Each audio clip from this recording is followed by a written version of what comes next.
En cette journée nationale du souvenir des victimes et héros de la déportation, je vais vous donner lecture du message rédigé conjointement par la Fédération nationale des déportés, internés, résistants et patriotes, la Fondation pour la mémoire de la déportation et les associations de mémoire des camps nazis, l'Union nationale des associations de déportés et internés de la résistance et familles.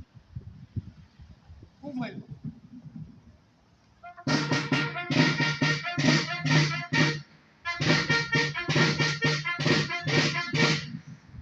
En ce dernier dimanche d'avril, la nation rend hommage aux victimes et aux héros de la déportation que la barbarie nazie, avec la complicité du régime de Vichy, a jeté par dizaines de milliers dans l'enfer des camps de concentration et d'extermination en raison de leur résistance à l'occupant, de l'arbitraire des règles de répression, de leur appartenance ethnique, de leur confession, de leur choix politique.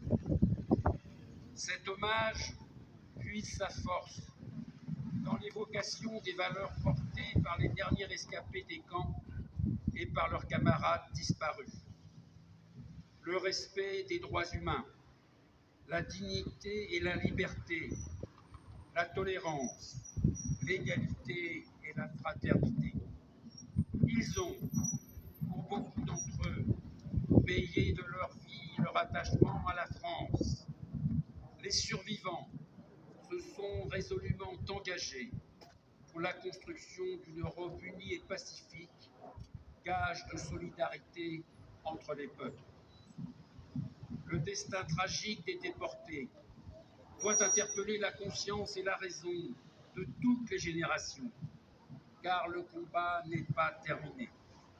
En effet, se précisent sous nos yeux les menaces les plus préoccupantes des totalitarismes de toute nature, du fanatisme religieux, du nationalisme et de la xénophobie, du racisme et de l'antisémitisme, de la remise en cause de plus en plus systématique des principes de démocratie.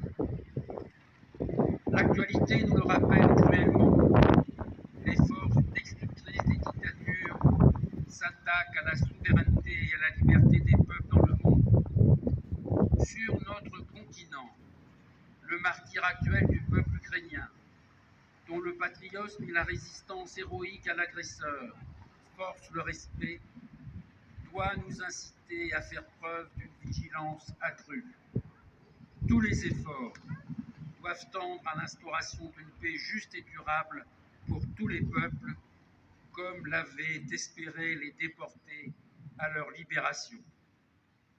Les hommes et les femmes qui, dans les camps de la mort, ont fait de la dignité et de la solidarité un combat quotidien pour survivre à un système organisé de négation de la personne humaine, nous montrent, par leur exemple, la voie à suivre, celle de la résistance et du combat permanent pour la liberté. Fermez le banc.